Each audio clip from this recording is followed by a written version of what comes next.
9h04. CBN, Jornal da Manhã. Apresentação, Patrick Mota Filho. Já de volta com o CBN Jornal da Manhã, hoje terça-feira, 19 de novembro de 2024.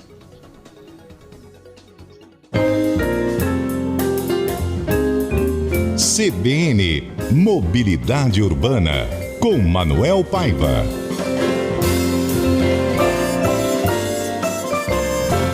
Manuel Paiva, bom dia, boa terça-feira, tudo bem?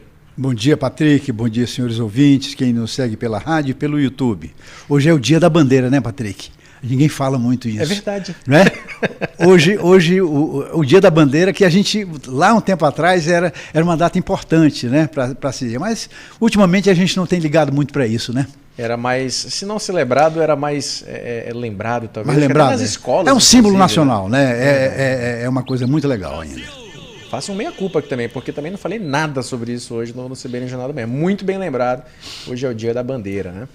Bom, Manuel Paiva, hoje nós vamos falar sobre redução da velocidade em zonas urbanas e pedágios urbanos para melhorar o meio ambiente e financiar infraestrutura para o transporte coletivo de pessoas. Por que nós vamos falar sobre isso? Há um projeto de lei que prevê a máxima de 50 km por hora em todas as cidades. Hoje, dependendo do ponto, você tem 60, 80, 90 em algumas rodovias também, né? Então há esse projeto de lei tramitando, prevendo essa máxima de 50 km por hora, e você comenta um pouco para a gente sobre isso. Pois é, Patrick, é um belo projeto avançado que, mais uma vez, a Câmara Federal está discutindo essa alteração no nosso Código de Trânsito, né? Já que hoje no Brasil muitas cidades adotam, Manaus adota, em várias das suas ruas, várias das suas avenidas, a máxima de 60 km por hora e até de 80 km por hora, né? Então, numa via urbana. E isso tem gerado muitas vítimas, tem gerado muitas mortes, tem gerado muitos sequelados, né? Então, em todo o mundo, os países começaram a fazer esse experimento. Evidentemente que os países por eles estão muito mais na frente, eles fazem esse experimento, colocam em prática e realmente eles começaram a observar que diminuiu esse conflito no trânsito. Não é? Mas assim, Manuel, por favor, me corrija se eu estiver errado, né? O problema está na máxima ser 60 ou está nas pessoas não obedecerem à máxima, não respeitarem e, portanto, andam a 100 dentro da cidade, por exemplo? Porque se o problema for esse, das pessoas não respeitarem a velocidade máxima, pode diminuir para 40, as pessoas vão continuar não respeitando e vão continuar causando acidente, né? Claro, não tenha dúvida. Patrick, eu concordo plenamente nesse ponto de vista. A questão não é só regulamentar, né? A questão é regulamentar, fiscalizar, punir, monitorar, né? Mostrar que efetivamente isso está sendo acompanhado, né? Porque não adianta nada. É proibido andar de motocicleta sem capacete. Todos os municípios do Amazonas andam sem capacete. Nas grandes avenidas talvez você não encontre, mas anda pelos bairros de qualquer bairro aqui de Manaus. Isso. O que você vai mais ver é motociclista sem capacete. Não tenha dúvida. É proibido furar sinal de trânsito no vermelho. Ok, mas isso é useira e vezeira, não é? Então, no fundo, as leis são para ser efetivamente ela ser. Então, a questão está muito amarrada a isso, não é? Ah, mas existem muitas leis, e sim, isso, o nosso código ele é muito bom, ele é excelente. O que nós queremos ter é essa consciência de que, por exemplo, Patrick, uma velocidade que eles estão se propondo exatamente, uma redução de velocidade, para se passar de 80, passar de 60 para 50 km por hora, dá uma diferença na percepção do condutor, na preservação da vida, na capacidade que do motorista, o condutor tem que de reagir, né? No defeito que tenha na pista, né? Numa depressão da pista, numa falta de sinalização, num confrontamento de outro motorista que venha cruzando numa interseção, num ponto negro de acidente, né? Ou seja, o risco diminui. Né? E principalmente como está sendo assim, eles querem colocar em vias locais, aquelas vias dentro dos bairros, aquelas vias onde na realidade são residenciais ou comerciais, onde na realidade se dê preferência às pessoas, evidentemente que essa velocidade chega a 30 km por hora. E isso é a experiência do mundo todo, diz o seguinte: todas as cidades que adotaram isso, efetivamente, eles quase que zeraram a mortalidade no trânsito. E faz sentido, né, Manuel? Faz sentido. Sei que isso gera. Isso é um projeto que certamente gera reclamação, porque, poxa, mas já é lento, o trânsito vai ficar pior, eu vou demorar mais para chegar no meu destino. Dá para entender, né, essa reclamação. Mas é óbvio também que se você anda a 50 km por hora, você consegue reagir melhor a alguma situação adversa. Você, caso haja algum impacto, né? Os danos são menores do que o impacto a 80 km por hora. Então, em teoria, reduzir a velocidade traz índices melhores. Né? Não tenha dúvida. Olha, Patrick, principalmente, vamos supor, Manaus especificamente, né? Hoje nós temos quase 35% da nossa frota é motocicleta. A motocicleta é um modal de veículo, é um tipo de veículo que ele oferece muito mais risco ao seu condutor. Né? Essa questão, ele corre muito mais risco. Né? Ele está muito mais vulnerável a sofrer um acidente, a se machucar, a machucar alguém, as pessoas virem perecer. Então, na realidade, é importante que se tenha isso, que se tenha um limitador para fazer com que as pessoas se sintam mais seguras ao dirigir. Esse é que é o sentido das coisas. Né? Por que, Patrick? Por que a gente volta a bater tanto nisso? Né? Você veja uma obra que a prefeitura está terminando agora, né, o quanto ela influencia no entorno daquele trecho lá, o quanto ela gera de engarrafamento, como ela gera, ou seja, o costume urbano de deslocamento da cidade, diário, uma interrupção numa via importante como aquela, que transtornos traz a todo mundo, ao pedestre, ao motorista do carro particular, ao transporte coletivo, enfim, aos moradores da área, a quem passa por ali. Não é? Ou seja, ali é uma prova de que, efetivamente, o deslocamento das pessoas ele precisa ter uma fluidez constante. As pessoas não querem pista para correr, elas querem uma fluidez constante, menos estressante. Ela tem a certeza de que o semáforo está funcionando, que tenha uma ligação contínua. Por isso é que o semáforo inteligente, ele sincronizado, ele dimensionado para a capacidade da via, para aquele sentido da via, para que ele tenha uma fluidez, que ele possa calcular. Eu vou levar da minha casa, da Barreira, até o Boulevard Álvaro Maia, em torno de 45 minutos. Como ele não tem isso hoje, evidentemente ele leva 1h30. Eu vi você comentando ontem, Patrick, com o querido Elson Faria, sobre o Elson, eu nunca viu em Manaus um comboio tão grande como foi do presidente. E eu diria assim, que comboio, que fluidez daquele comboio, né, Patrick? Que fluidez. Mas aí também, sem nenhuma interrupção. Olha só, Patrick, vamos nos colocar aqueles nossos amigos lá da Barreira. Já pensou se tivesse, não um comboio, uma fluidez, numa faixa exclusiva, que o ônibus que trouxesse 200 pessoas tivesse uma pista, uma faixa exclusiva para que ela pudesse fazer esse percurso da Barreira até a Arena da Amazônia, até o terminal T1, né? Essa faixa exclusiva com semáforo sincronizado, com prioridade ao ônibus. Você veja o quanto ia mudar aquela questão do conforto, da segurança, do tempo. É esse parâmetro que sempre nós queremos colocar. Essa prioridade a 250 pessoas por viagem é que nós queremos dar numa fluidez que a comitiva do presidente dos Estados Unidos teve. Não é? Quando ele se deslocou do terminal do Teca até o Musa, né? Utilizando uma grande, a José Henriques, utilizando essa via importante. Ou seja, é nesse sentido figurado, como as cidades podem fluir nesse trânsito. E aí, você veja, a comitiva não estava a 80 km por hora. A comitiva estava a média de 40 a 60 km por hora. Olha só, o grande lance estava desimpedido para que ele pudesse ter prioridade de circulação.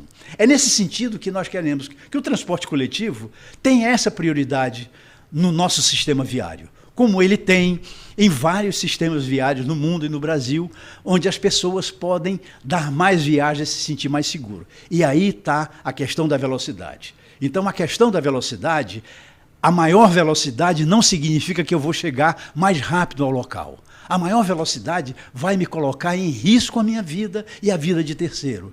A velocidade média, segura, de 60 km por hora, de 50 km por hora, a média dela. É por isso que esse projeto, Patrick, ele tem um ponto, ele fala sobre velocidade média entre dois pontos. Antes da gente passar para esse tópico da velocidade média, que é realmente muito importante, quero só fazer o registro de 2 ouvintes participando com a gente, 3, aliás, aqui.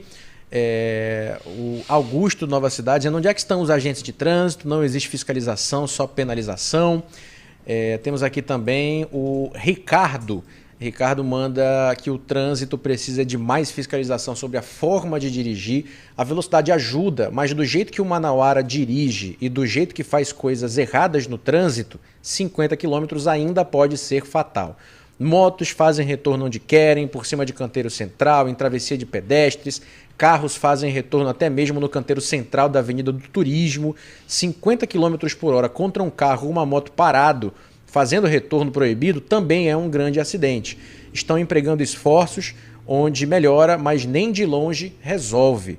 Por que não investem em monitoramento de imprudência? E ele manda um bom dia aqui pra gente também, né? Quem também manda mensagem...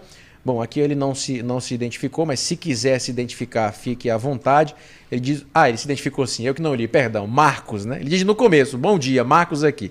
Sobre a nova lei dos 50 km por hora, acho muito errado falar em velocidade, sendo que várias leis em Manaus não são cumpridas, tipo de manter a faixa certa, não fazer fila dupla, além da própria estrutura urbana de Manaus, que as ruas por si só já causam acidentes, sejam em buracos ou nas faixas que sem nenhuma engenharia de mobilidade fazem com que os motoristas se agrupem demais, fora que alguém que respeite as leis aqui acaba batendo o carro porque ninguém respeita a preferencial. Lembrando também que velocidade nunca foi determinante para acidente e sim mudança de faixa, imprudência, estrutura viária, entre outros. Bom, tirando essa parte daqui da velocidade nunca foi determinante para acidente, que eu acredito que influencia de certa forma, mas agradeço aqui ao comentário de todos, reclamando e falando especificamente disso, né, Manuel? Não adianta, vamos reduzir para 50. E a fiscalização? Sem fiscalização não dá nada. Né? Na prática, nada muda. Você já tinha levantado isso e apontou claramente, e os ouvintes têm razão nesse todos os aspectos aí. E apenas esse último dizer o seguinte, a velocidade é um dos pontos que ainda mata muito. Né? A velocidade mata muito porque ela sempre vem como uma consequência da imprudência, ela vem consequência do cara que bebeu antes de dirigir, aquele cara que não tem habilitação, ele não tem habilidade e, evidentemente, ele vai querer desenvolver uma velocidade. Porque a velocidade é fascinante para o ser humano. Ele sempre foi o sonho de consumo dele é um carro, ele dirigia um carro. E a velocidade sempre foi um fascínio do ser humano. Né? Tanto é que nós adoramos a Fórmula 1, porque ela é no limite de 300 km por hora, 400 km por hora. Mas então a gente vibra com isso. A velocidade é um atrativo para o ser humano. Bom, você ia falar sobre essa questão da velocidade média entre dois pontos, né? Explica pra gente. Isso está nesse projeto também. Está nesse projeto, é muito interessante. Por quê, Patrick? O que é velocidade média? Vamos supor, hoje, lá na Estrada do Turismo, tem 7 radares que irão funcionar como monitoramento da velocidade utilizada na via. Aí muitos ouvintes já disseram, mas não vai adiantar, é muito pouco. Também concordamos com isso. Né? Por quê? Porque numa via que se tem quase 16 quilômetros de extensão, né, ela efetivamente, 7 pontos é muito pouco.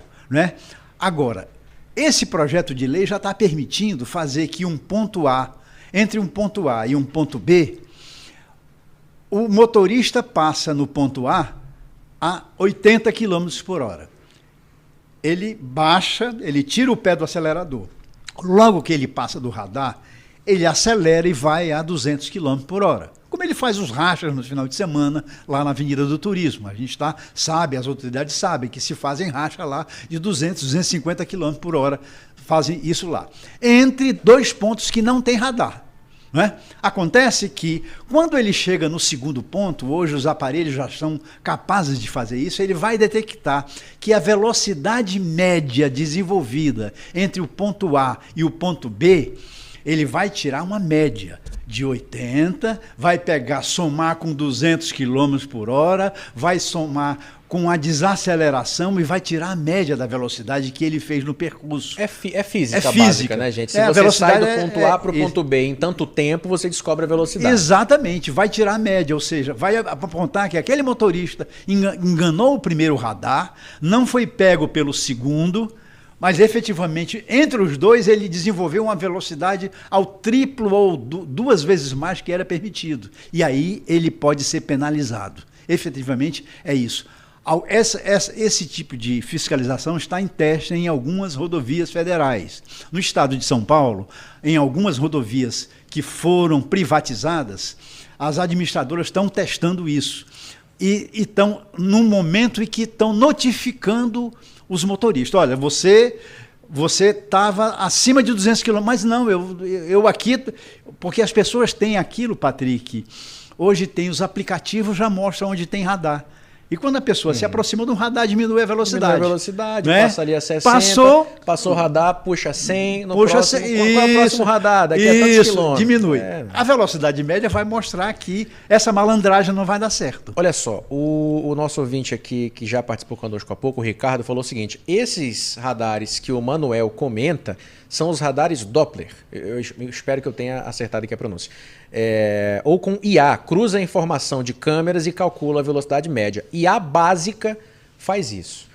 Lembrando, você falou, Manuel, que já tem, não aqui em Manaus, né? A gente já tem isso sendo testado. No Brasil tem né? testado, em São Paulo, estado de São Paulo. E faz parte desse projeto que você está citando para a gente. Exatamente, exatamente. E não custa nada nós adotarmos aqui, né? Tá certo? Não custa nada, porque é tecnologia. Tecnologia se substituiu o software, né? Aí ele faz isso. Assim como tem radares que pega não só a velocidade, mas alguém que está usando o celular. Tá certo? Ou seja, ele tem, mesmo com isso filme, porque elas têm a captação de infravermelho. Verifica se o cara está usando o celular ou não, está sem cinto de segurança, né? O condutor, o passageiro, enfim. Essa tecnologia está à disposição de todo mundo, das autoridades. Agora, essa redução de 50 quilômetros, que é a sugestão, né, desse projeto de lei, a gente está falando de 50 km para passar no radar ou de 50 km de velocidade média? Porque seriam coisas diferentes, né? São coisas diferentes. Por exemplo, numa via em que a estrada do turismo, a velocidade média da estrada do turismo, hoje,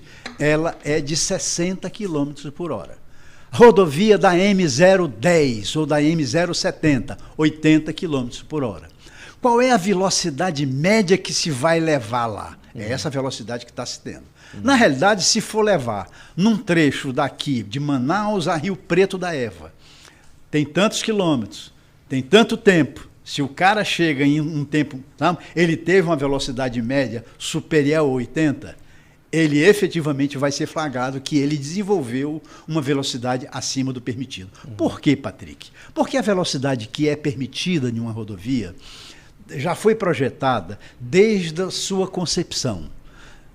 Raio de curvatura, superelevação, se tem ponto de fuga, se efetivamente tem acostamento, se efetivamente tem defensas, né? Se o pavimento está ok, ou seja, são números de segurança para quem está dirigindo. Não é sobre a capacidade do carro desenvolver que nós estamos discutindo. Nós estamos discutindo a classe das rodovias. Infelizmente, nós não temos rodovias no Amazonas, nós não temos autoestrada no Amazonas, né? Como estradas que tem em São Paulo, ou nos Estados Unidos, ou na Europa, onde, na realidade, a velocidade pode chegar a 120 km por hora. Né? Ou seja, são autoestradas onde elas foram projetadas para desenvolver esse tipo de velocidade naquele trecho, em determinados trechos, sem nenhum problema. Eu vou lhe dar um exemplo. A BR-319. ela sempre, quando ela estava totalmente asfaltada, pelo seu itinerário, pela sua topografia também, ou seja, ela tem retas de 100 quilômetros. Ou seja, uma reta de 100 quilômetros, ela não tem curva, ela não tem depressão, não tem subida e tudo. Era uma classe de rodovias que, se ela tivesse acostamento, se tivesse os recursos necessários para que a velocidade pudesse ser maior, evidentemente que as pessoas... E se você pergunta a todo mundo que já andou pela BR-319, a velocidade média do trecho é sempre superior a 100. As pessoas desenvolvem essa velocidade, porque uma rodovia, pela sua topografia, ela oferece essas condições. Diferente da 174. E tem gente que, muitas vezes, a velocidade média da 174, ela é superior àquela que está marcada lá na plaquinha Presidente Figueiredo, na Reserva Truari, né, em todo o trecho dela, né, ou chegando lá em Roraima também, efetivamente a velocidade média desenvolvida é isso. Você fez esse trecho de ônibus, né? Você lembra, o ônibus ele tem o tacógrafo dele limita a velocidade dele. O motorista ele é checado por isso. Então, no tacógrafo ele não pode passar, por exemplo, de 80 quilômetros, né? Então, efetivamente, é um limitador que as empresas utilizam para fiscalizar e monitorar o condutor do transporte coletivo intermunicipal. Bom, só uma pequena observação, Manuel, sobre esse trecho da BR-174 que eu fiz de ônibus. Eu não pude perceber porque eu dormi a viagem inteira. Não tem ônibus balançando que me acorde, não adianta. O sono do homem é pesado. Eu achando que você ia dizer, olha, eu acordei só por causa do buraco da 174. Não senti nada. Se tinha buraco, eu nem lembro. Tá inclusive. bom. Bom, para a gente fechar aqui, tem os ouvintes participando ainda. O Ricardo mandando aqui que há muito tempo existe na iniciativa privada uma IA aplicada à segurança de trânsito, porque o governo ou a prefeitura... Por que o governo ou a prefeitura não adotam e implantam? Né? Testando há muito tempo, já era para estar implantado. E quem também participa aqui conosco, dizendo que bom dia, em alguns lugares do Brasil as polícias em geral fazem a fiscalização, é o Max. Então agradecer aqui a todo mundo que participou, agradecer também ao Manuel Paiva pelos comentários sobre esse, no mínimo, interessante projeto de